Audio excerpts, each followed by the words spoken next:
Buenas noches, Padre Perico. ¿Cómo le va? Uno de los principios de que yo concluyera acá era más que nada provocar en parte de la población, en alguno, aunque más no sea, que responda a esta inquietud permanente de buscar en el pasado nuestra voluntad de ser cacereños y ser correntinos y argentinos. Bueno, dio resultado, ¿vio? De a uno, como dijo el que come la gallina, pica la gallina pero se llena. Carlos Viera y su esposa Gladys Abner me trajeron un trabajo que se hizo en 1991, un trabajo histórico sobre la iglesia en Montecaseros. Me pareció un extraordinario trabajo,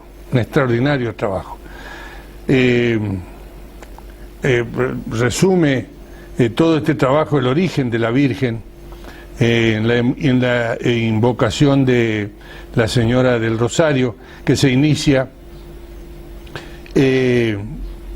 justamente en una batalla naval donde se enfrenta la escuadra árabe con los españoles, y el Papa Pío V le atribuyó la victoria a María Santísima por la invocación que había hecho el jefe de la flota católica, la batalla de Lepanto. No sé si usted se acuerda de la batalla de Lepanto, donde Cervantes pierde la mano y le dicen el manco de Lepanto. Bueno, ahí.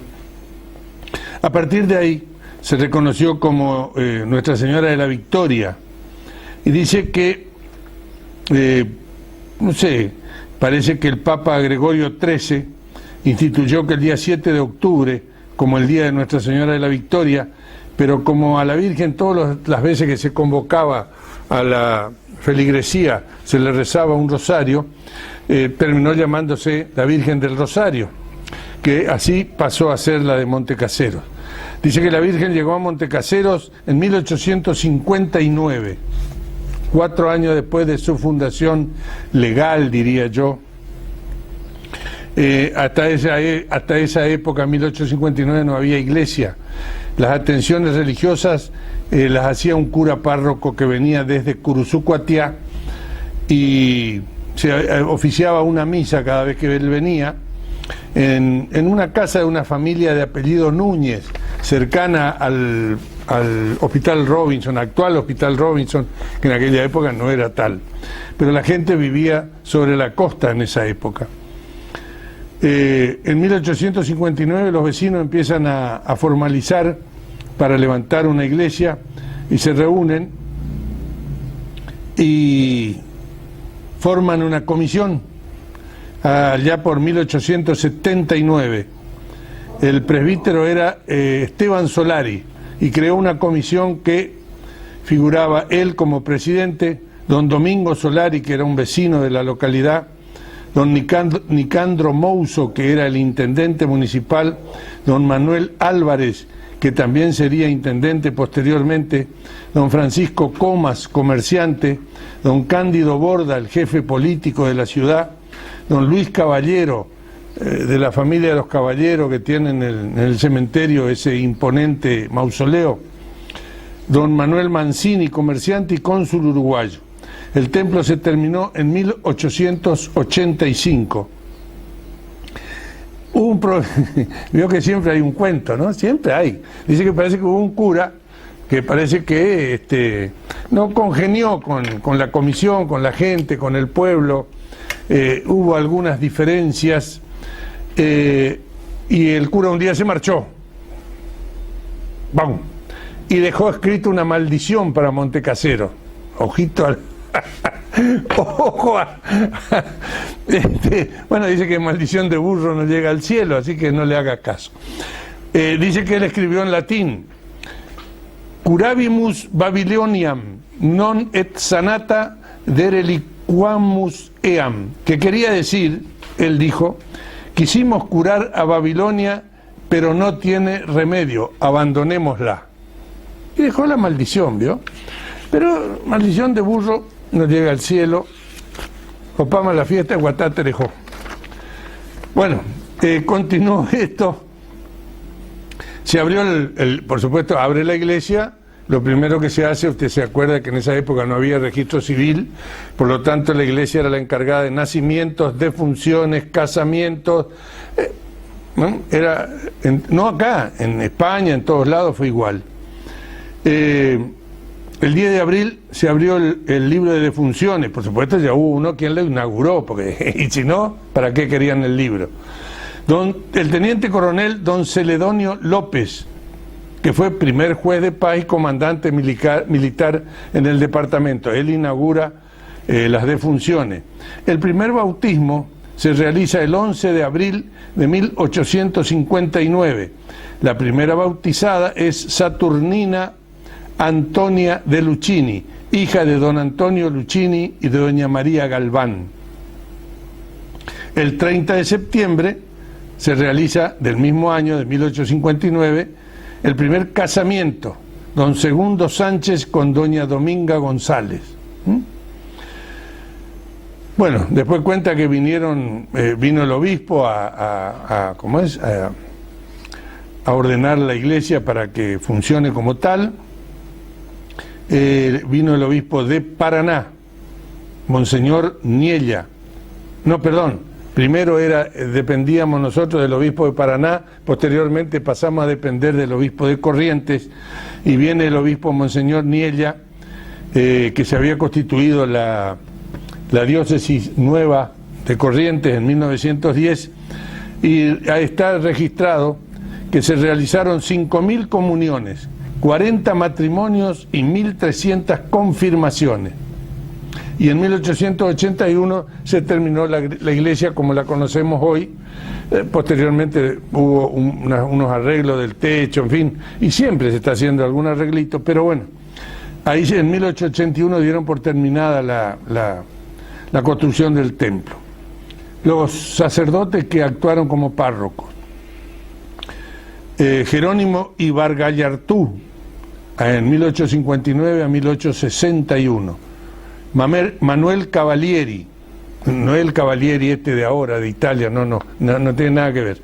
1862 a 1863, Domingo Tanganelli en el 67, Juan Prota, Esteban Solari, Antonio Villamea. Antonio Villamea figura en varias actas de la municipalidad como intendente, era cura y a la vez intendente. José Rodríguez, don José Lavín, Manuel Paz Fernández, espera que se me entreveraron los tantos acá está, Juan Vázquez y Amado. Este sacerdote fue el que en 1898 colocó la piedra fundamental de Cristóbal Colón en la Plaza Colón.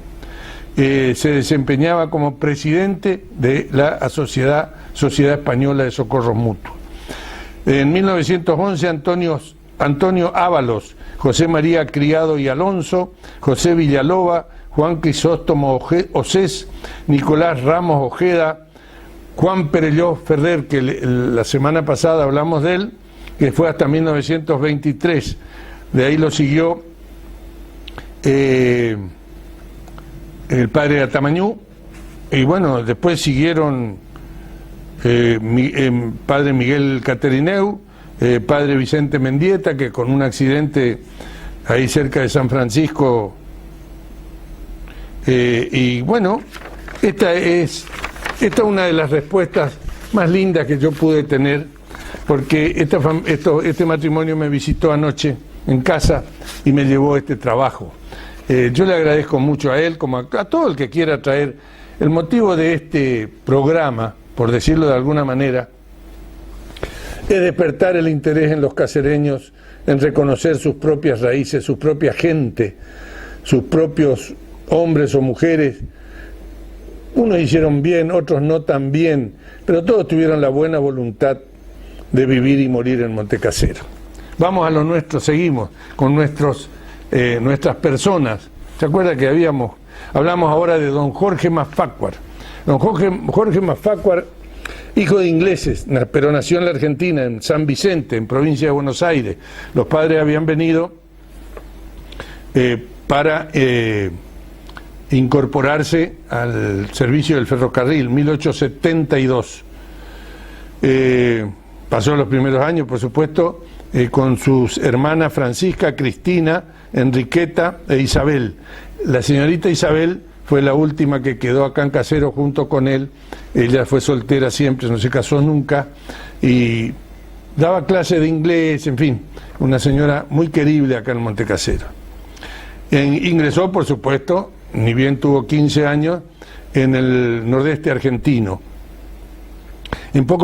Por supuesto, como telegrafista. En poco tiempo entró como jefe de estación Puerto Seibo y después lo pusieron como comisario de los barcos Iberá y Mensajero. Estando ya en esa actividad se vinculó con el tiro. ¿Se acuerda que el tiro nació en 1890 y pico? Bueno, él inmediatamente se incorporó al tiro y fue uno de los, ¿cómo le puedo decir?, próceres del tiro.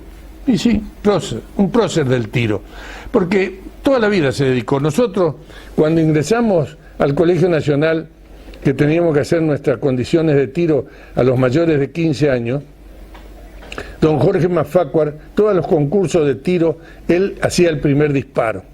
Era la, digamos, ¿cómo le puedo decir?, la delicadeza que teníamos todos de que él, teniendo 70 y pico de años, y que a la distancia yo lo veo hoy, con 70 y pico de años, a don Jorge, muchísimo más viejo que yo, pero yo tengo 80 y don Jorge en aquella época, a mí, no sé, 100 años, y tenía 70.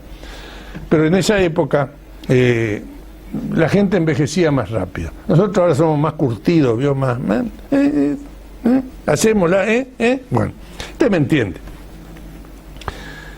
Se metió ahí de inmediatamente cuando sale el problema con Chile. Lógicamente convocan al batallón Montecaseros en el tiro, como él era el hombre jefe en el tiro, jefe de tiradores, había puesto la biblioteca en el tiro, inmediatamente incorporó todos los manuales de la guerra de 1870 de Prusia con Francia. Fíjese usted, lo primero que hicieron, comprar los libros de la última guerra para conocer el manejo de... Él formó parte de la Guardia Nacional. Tuvo los siguientes ascensos. En 1896 ascendió a capitán. En abril de 1900 a mayor. En 1902 a teniente coronel y en 1913 a coronel. Fue secretario de policía acá en Montecasero, juez de paz, jefe político. Fue trasladado a Paso de los Libres y Cruzucuatián en el año 1901, 1904. Fue electo diputado provincial en 1909, senador en 1912, jefe de la policía de la provincia de Corrientes desde el 1914 a 1926 y en 1927 al 30, receptor de renta e inspector de policía. Ese año solicitó el retiro. En esa época no había jubilaciones, vamos, le aclaro para que usted se ubique. Entonces, él lo mismo, pide el retiro por su edad.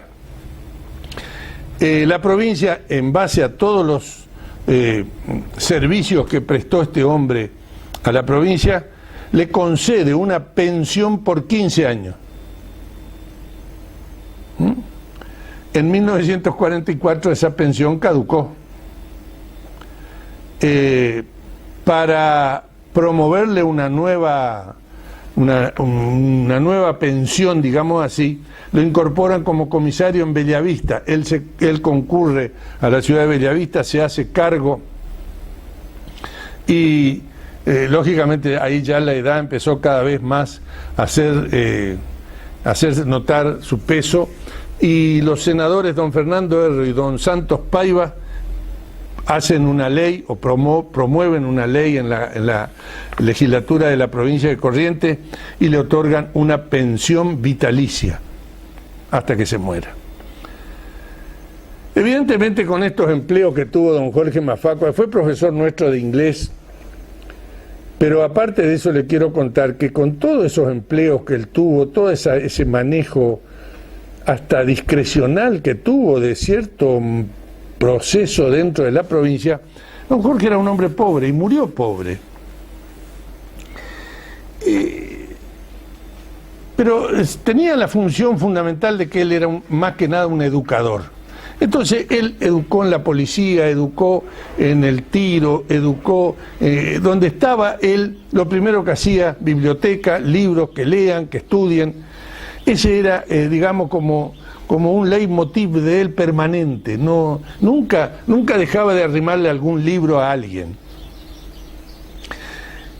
Cuando se hizo el Campeonato Nacional de Tiro a la Bandera, que yo ya le conté una vez, de los equipos de tiro de todo el país, concurrió él con Ricardo Farisano y Esteban Valle, también pariente de este Valle que usted conoce acá, el primer concurso de tiro organizado en toda la nación. Usted acuérdese que yo ya le comenté que el tiro era en aquellas épocas, ¿cómo le puedo decir?, la preparación de un grupo de hombres en edad militar que sepan el manejo de armas. En caso de una convocatoria de urgencia por alguna necesidad conflictiva del país, los primeros que iban a ser incorporados eran esos grupos de todos los tiros nacionales o provinciales o privados que hubiere en el país, que estaban registrados. Yo le mostré a usted el caso de mi suegro, don Faustino Balbi, toda la documentación que se elevaba al Ministerio de Defensa,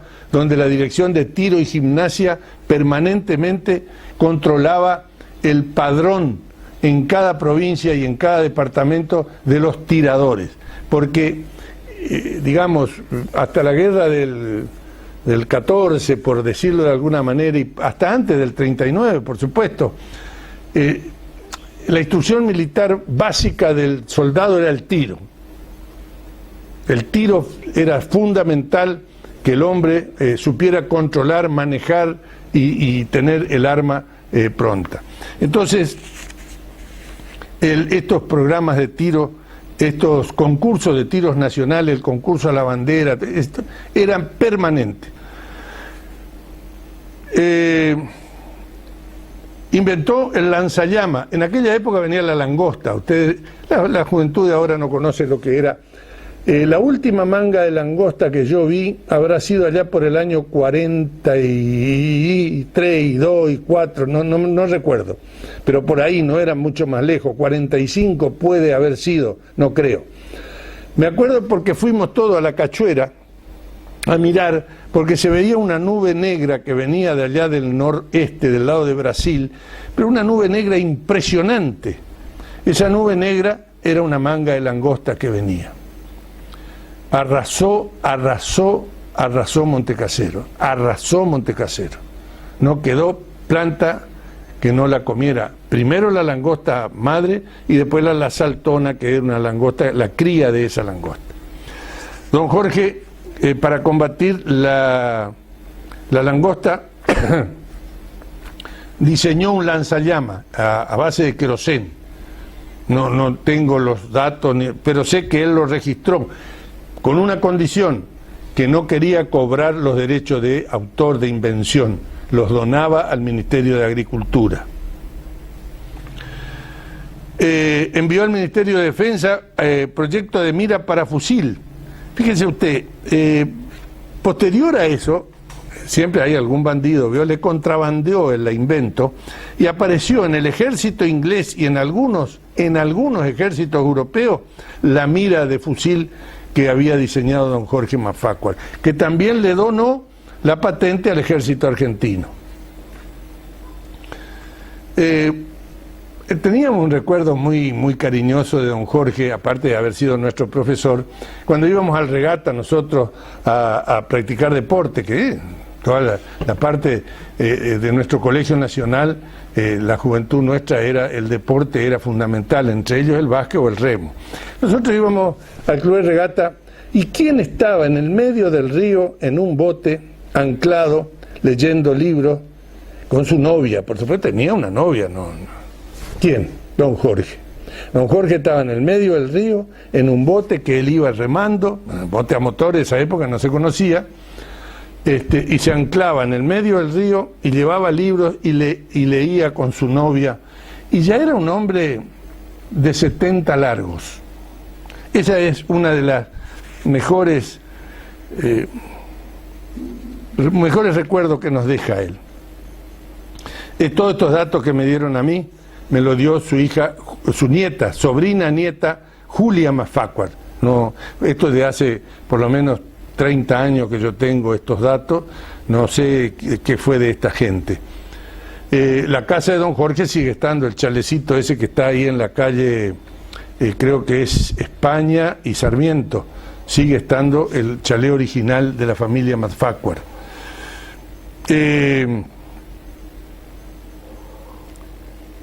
Le quiero aclarar que tiene una anécdota. El general Riccieri, famoso general Riccieri del ejército argentino, le obsequió un sable que era conocido en el ejército como el sable Riccieri por su ascenso en la Guardia Nacional. Y el general Arana, otro que era el director de tiro del Ministerio de Defensa, lo invitó a don Jorge, que acompañaba la delegación de Montecaseros a ese concurso de tiro, lo invitó a don Jorge para que haga el primer disparo. Dijo el general Arana, es un orgullo para los tiradores que el amigo Macfarquhar luce gallardamente sus 70 años en las casillas del tiro. ¿Vio? Un héroe de Montecaseros, y nadie lo recuerda, que yo sepa por lo menos. Nosotros, con el teniente coronel Blanco, en una oportunidad propusimos el nombre de una calle para él, adjuntando toda esta documentación. De alguna manera hemos rescatado para el futuro. Voy a seguir con otra persona de Montecasero, don Jaime Carroll. Don Jaime Carroll es otro de los ingleses caídos en aquellas épocas acá a Montecaseros por accidente. Nunca se sabe por qué uno termina dejando sus huesos en algún determinado lugar, más este tipo de aventureros que eran los ingleses, y más con el problema del desarrollo que hacían los ingleses de ferrocarriles en la India, en la China, en África y en América.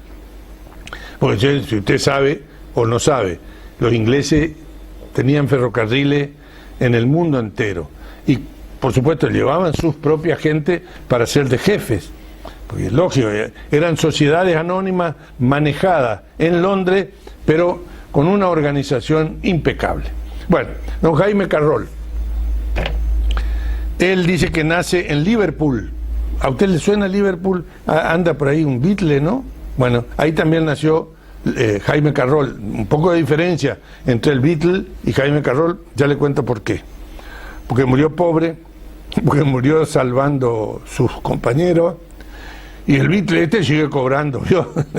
Bueno, el padre de él era Hugo, o Hugh en inglés, Carroll, que navega a Buenos Aires con destino final en Malvinas, o sea, antes de los ferrocarriles, 1850, 40 y pico, viene a Buenos Aires, de ahí se va a Malvinas. De Malvinas vuelve a Montevideo y comienzan a navegar los dos, el padre y el hijo, en un barco de una compañía inglesa, el Uruguay y el Paraná. Cuando él tenía 19 años, sale la guerra del Paraguay, por lo que el barco del padre es contratado para trabajar entre Buenos Aires y Concordia en principio, y después hasta Paso de los Libres. Él ahí cumple 19 años. Empieza a llegar, digamos, por supuesto, a Montecaseros era puerto de reabastecimiento, digamos, de alguna manera, y cuando termina la guerra del Paraguay, el padre se queda por Buenos Aires y Jaime Carroll compra una chacra acá y se asienta. ¿Qué pasó? Nadie sabe, pues yo tengo estos datos por los nietos o bisnietos, bueno, que me arrimaron todos estos datos, pero hace más de 30 años, 40 años. ¿Qué le trajo a él bajarse en Montecasero? Nadie nunca supo. La casita de él original es la que está en la calle Rioja y Córdoba, en la esquina, enfrente al San Lorenzo. Se vio esa casita chiquitita que hay, es tal cual la original de don Jaime Carroll. James Carroll le decían mucho y otros le decían Jaime. Cuando llega el ferrocarril a Montecaseros, la punta de vía que queda en el Seibo, entreven los ingleses el trabajo para de ahí al norte hasta Garrucho llevar en barco la gente y la carga. ¿A quién lo buscan? Los ingleses, entre ellos, vio los ingleses siempre pavote, ¿vio? Lo buscaron a él. Entonces él le diseña, él le dice cómo tiene que ser el barco para cruzar Salto Grande, para cruzar todas estas cachueras que hay para poder seguir para el norte. Los ingleses, ni lerdo ni perezoso, tal cual. Y ahí sale el Mensajero y el Liberá. Esto se pone, ahí él se hace cargo de uno de los barcos y empieza, por supuesto, su trabajo como capitán de barco fluvial. Hay una revista que a mí me dieron los nietos de él para que yo la lea. Después en esa época no había fotocopiadora, no pude copiar, ¿vio? Se llamaba una revista El Sudamericano. Era una revista grande, ¿cómo le puedo decir? Tipo para ti, pero más grande, el tipo de estos caras que hay ahora nuevas, veo así con muchas fotos, con muchas... Entonces, en esa revista, El Sudamericano le hace una entrevista en Buenos Aires a él. Porque, lógico, su nombre empieza a surgir en el diseño del barco, en fin. Y entonces, a la vez, le hace la interrogación de cualquier periodista de cómo es su vida, qué es, qué no es. Y entonces aparece que dice que el periodista le hace una semblanza con ribetes románticos y aventureros. Bueno, en el cementerio hay una lápida enorme, donde refleja la despedida de todos sus compañeros cuando él muere ahí en el Seibo, en un huracán que le hunde el barco, y él, por sacar la documentación del barco, se ahoga con el barco. En el libro municipal, en el libro de la municipalidad, figura un mensaje del comisario de Naranjito. Naranjito le decían a Juan Pujol cuando encuentran el cadáver de Jaime Carroll después de esa tormenta. Es traído a la ciudad de Montecaseros y enterrado en esa lápida donde está el cementerio nosotros lo conocimos siempre por el cementerio de los ingleses. Ahí está. Bien, me queda el doctor Parides Panza, un médico de mucho prestigio que hubo en Montecaseros, don José Valentín Sánchez, una persona increíble, don Antonio Gogorza, que también quiero que conozcan a este hombre, don Fernando Erro, don José Hermenegildo Piloni, doña María Blanco de Pérez, don Juan Bautista Balbi. Mire, me quedan estos 3 o 4, que creo que el doctor Félix Vitale, otro médico que también recorrió el mundo, nace en Italia, se va a Norteamérica, viene a Montevideo y termina sus días en Montecasero. Nadie sabe por qué ni cómo, ni él, ni nadie. Pero bueno, se lo voy a contar. Y ahí voy a terminar con mis personas. Y vamos a entrar con mis personajes. Los personajes, yo ya se lo voy a ir adelantando, porque ahí vamos a empezar a reírnos un poco entre todos. Pero le vuelvo a repetir, no quiero que con esto se tome a mal. Si bien ellos no eran normales, digamos, de alguna manera, por sus condiciones, no es esto una burla, de ninguna manera. Es un recuerdo inclusive cariñoso de ellos. Corazón e Indalecio Romero, Wenceslao Romero Ramírez e Indalecio Romero Ramírez. María Yacosa, Maruca, Ramón Cinceja, Juana Otazo, la Goya, Gregoria Almirón, Gallo Fino, Justo Milonga, pero mire qué personaje, Pucho Palo, Juan Descalzo, Lorena Mantiel, La Paraguaya, Gauchito, La Bartola, Amancia, Pilar, personajes queribles de Montecaseros que por esas desgracias de la vida no nacieron con todos los caramelos en el frasco. Pero no lo tome, vuelvo a repetir, como una burla. Quiero que sea esto realmente un recuerdo cariñoso de estos personajes que nos alegraron. De alguna manera nos alegraban la vida todas las mañanas, todas las tardes, porque ellos recorrían el pueblo, caminaban todo el pueblo. Y nadie se burlaba de ellos, los queríamos. Nos vemos el próximo miércoles.